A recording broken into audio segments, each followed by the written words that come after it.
Marwadi university మంచి భవిష్యత్తు కోసం తెలుగు విద్యార్థులు ఇష్టపడే యూనివర్సిటీ. కాల్ 9059052378 90590523. శాఖలో చాలా దారుణమైన ఘటన. నిండు గర్భిణి అయిన తన భార్యను హత్య చేశాడు భర్త అనే కన్నా ఇలాంటి కిరాతకుల్ని ఏం చేయాలో కూడా తెలియదు. ప్రస్తుతానికి బంధువులంతా కూడా కేజీహెచ్ వద్దకు చేరి ప్రాణాలు పోయినటువంటి ఆ నిండు గర్భిణి అనూష కోసం వాళ్ళు కన్నీళ్లు పెట్టుకుంటున్న తీరు ప్రతి ఒక్కరిని కలవరపాటుకు గురి చేస్తుంది. గుండెలో అవిసేలా ఆ తల్లి అక్క బంధువులు రోధిస్తున్నారు. నిన్న మొన్నటి వరకు కూడా బేబీ బంతో ఎంతో హ్యాపీగా షూట్ చేసుకుంది. ఎందుకంటే ప్రేమ పెళ్లి చేసుకున్నారు 2022 డిసెంబర్లో. ఆ తర్వాత ఇప్పుడు ఆ అమ్మాయి ప్రెగ్నెంట్. ఈరోజు డెలివరీ డేట్ కూడా ఇవ్వడం జరిగింది హాస్పిటల్లో ఉన్నటువంటి డాక్టర్స్. అలాంటిది నమ్మించి పూర్తిగా ప్రేమ అనే ఒక ముసుగులో మాయలో ఆమెను ఇంతవరకు లాక్కొచ్చి ఇప్పుడు చంపేశాడు అంటూ బంధువులు ఆరోపిస్తున్నారు, రోధిస్తున్నారు. ఒక్కసారి వాళ్ళ ఫ్రెండ్స్తో కూడా కొంతమందితో ఫ్యామిలీ మెంబర్స్తో చనిపోయినటువంటి అనూష గారు బావ కూడా ఇక్కడ ఉన్నారు, ఆయనతో మాట్లాడదాం. ఏం జరిగిందండి? నైట్ 10 కూడా కాల్ చేసిందండి. తను ప్రాబ్లం ఏం లేదు, మార్నింగ్ హాస్పిటల్లో జాయిన్ చేస్తానన్నాడని కూడా చెప్పిందండి. అయితే నైటే జాయిన్ చేయమన్నారంటండి హాస్పిటల్లో మేడం డాక్టర్గా అయితే. కానీ మార్నింగే జాయిన్ చేస్తానని చెప్పేసి అన్నాడంటండి. అది మార్నింగ్ మాకు వాళ్ళ ఫ్రెండ్స్ నుంచి కాల్ వచ్చింది. వెంటనే పోలీసులను గట్టిగా నిర్బంధిస్తే అప్పుడు ఒప్పుకున్నాడంటండి. ఏదేమైనా కానీ సొసైటీ సపోర్ట్ అయితే కావాలండి. తనే అదే చున్నీతో ఊరేసేసి చంపేశానని చెప్పి ఒప్పుకున్నాడు అంటే తెలియదండి. అది అతనే చెప్పాలండి. ఖచ్చితంగా అతనితో చెప్పించాలండి. ఇది ఇప్పుడు లవ్ మ్యారేజ్ అంటున్నారు. ఎవరైతే ఆ భర్త ఉన్నారో వాళ్ళ ఫ్యామిలీలో ఎవరికి తెలియదా అండి? అసలు వాళ్ళ రిలేటివ్స్ అందరికీ తెలుసండి, చాలా వరకు తెలుసండి. కానీ ఎప్పుడు ఇంటరాక్ట్ అయితే చేయలేదండి. తను కూడా ఎక్కడికి బయటకు అయితే పంపించేవాడు కాదండి ఎక్కువ. అది ఇద్దరు పర్సనల్గానే ఉండేవారు. 2022 మ్యారేజ్ అయిన దగ్గర నుంచి కూడా ఒకవేళ వచ్చినా 2-3 అవర్స్కి మించి బయటకు అయితే వచ్చేది కాదండి.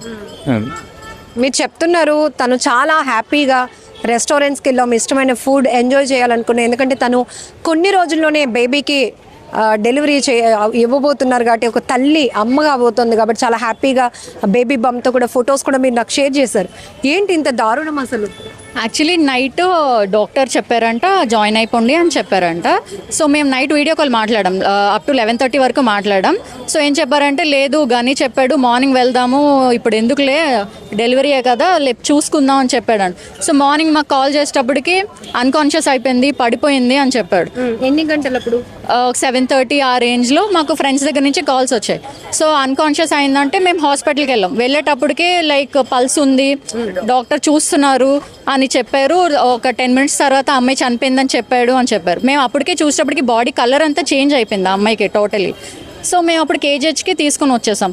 వచ్చిన తర్వాత అప్పుడు ఈ డాక్టర్స్ మాట్లాడారు, పోలీసు వాళ్ళు మాట్లాడాక సో తను అప్పుడు ఒప్పుకున్నాడు. అబ్జర్వ్ చేసాం, బాడీ కలర్ అంతా చేంజ్ అయిపోయింది. అండ్ ఆ అబ్బాయికి కూడా మొత్తం అన్ని స్క్రాచెస్ ఉన్నాయి, లైక్ నెయిల్ మార్క్స్ హ్యాండ్స్ మీద దీని మీద మొత్తం ఉన్నాయి. సో అయితే ఏదో చిన్న ఆర్గ్యుమెంట్ ఏదో అయి ఉంటుంది అని అనుకున్నాం, కానీ మరి ఇంతలా దారుణంగా చంపేస్తారని మేము ఎక్స్పెక్ట్ చేయలేదు. అసలు ఒక మనిషి మరొక మనిషిని హింసించడమే చాలా ఘోరం. అంటే నిండు గర్భిణి, అది కూడా అతనికి చాలా రెస్పాన్సిబిలిటీ ఉంది.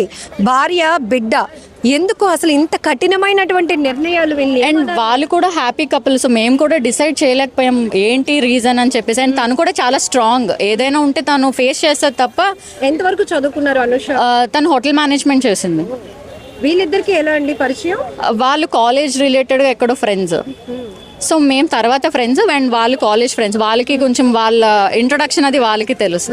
మ్యారేజ్కి వెళ్ళారా మీరు? లేదు, నాకు మ్యారేజ్ తర్వాత నుంచి మేము ఫ్రెండ్స్. ఒక 3 years నుంచి మేము ఫ్రెండ్స్ అనమాట. ఆఫ్టర్ మ్యారేజ్ మాకు పరిచయం తను. ఏంటి ఇలాంటి వాళ్ళని ఎలా శిక్షించాలి? ఇంకొక ఆడపిల్ల జీవితం ఇలా నాశనం అవ్వకుండా ఉండాలి అంటే అసలు రిలేటెడ్ థింకింగ్ అసలు ఎలా వచ్చిందో, ఒక మనిషిని చంపేయాలి అని అంత దారుణంగా ఎలా తీసుకున్నాడని అసలు అర్థం కావట్లేదు. డెఫినెట్లీ అసలు అయితే చాలా గట్టిగా శిక్షించాలి. అసలు నా ఫ్రెండ్కి జరిగినట్టు ఇంకెవ్వరికి జరగకూడదు అంటే డెఫినెట్లీ దీన్ని ముందుకు తీసుకెళ్ళాలి. And we are expecting.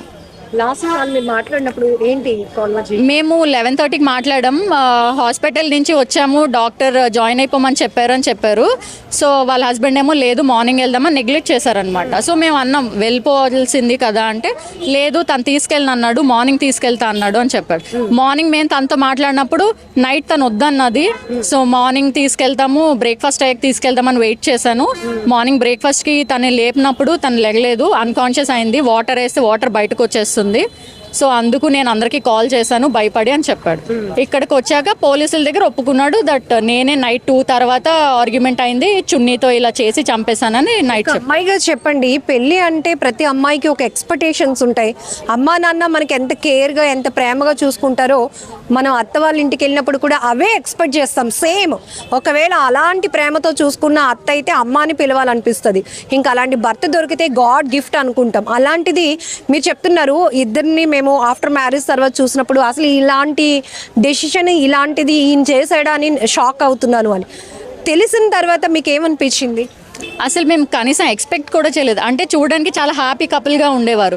ఏదైనా కొంచెం ప్రైవేట్గా ఎక్కువ అబ్బాయి ఉండేవాడు, అంటే కలవనిచ్చేవాడు కాదు. ఫొటోస్ కలిసి దిగడం అవన్నీ చాలా తక్కువ అనమాట. సో లైక్ ఇంట్రోవర్ట్ అని మేము అనుకున్నాం, కానీ ఉండొచ్చు ఇలా అనుకున్నాం, కానీ మరి ఈ కైండ్ ఆఫ్ ప్లాన్ ఉందని మేము అలా ఎక్స్పెక్ట్ చేయలేదు అనమాట.